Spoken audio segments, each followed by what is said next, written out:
Tudor Dixon tonight, Governor? Yeah, this is the first time I met Mrs. Dixon. I think, the rhetoric that you hear on the campaign trail is exactly what we saw here tonight, so I don't think that there were really any surprises.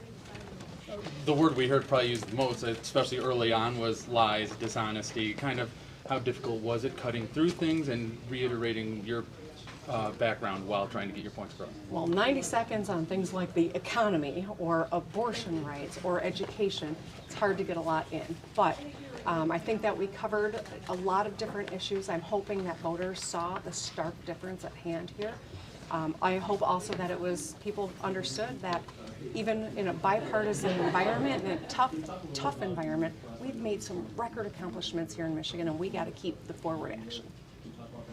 The race does appear to be tightening a little bit. Does that concern you at all, or is it an opportunity? This is Michigan. I always assumed this race would be close. That's what happens, and I'm not worried about that. My focus is earning every vote, focusing on every community. Every person matters to me, and I hope that came through. I'm willing to work with anyone who's serious about solving problems so we can make people's lives better right now. Governor, just a little detailed question. You said at one point that Tudor Dixon claimed kids couldn't get COVID. Where did that come from? She I've had never a heard talk that. show for many years, I'm aware and of it that. was on the right-wing kind of extreme media. There were a number of things she said about COVID, including that, as well as that we didn't need masks, that the vaccine, you didn't need a vaccine because it would just go away. She promoted a lot of conspiracy theories that were dangerous. Governor, a huge problem of our generation right now is climate change, and it was something that was not addressed in the debate, especially with Michigan because of all our natural resources. If you're elected next for your next term, what are you going to do to combat climate change? Well, we've already made Michigan a leader when it comes to green energy jobs, to making our policies, from using executive authority to do so. I want to codify those. I want to make sure they transcend any individual administration. We need to continue to build out our energy alternatives, wind and solar, battery storage.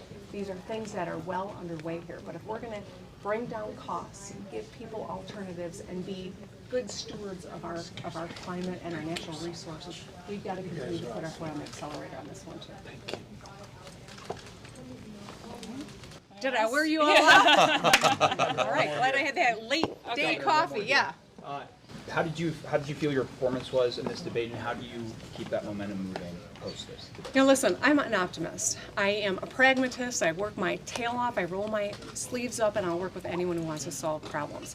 That is who I am. That's how I'm built. I'm a Michigander in that way. I will continue to put out the positive vision, talk about the great bipartisan work that we've done, and stay focused on the fundamentals, because I think that's where we can see we all really do want the same things.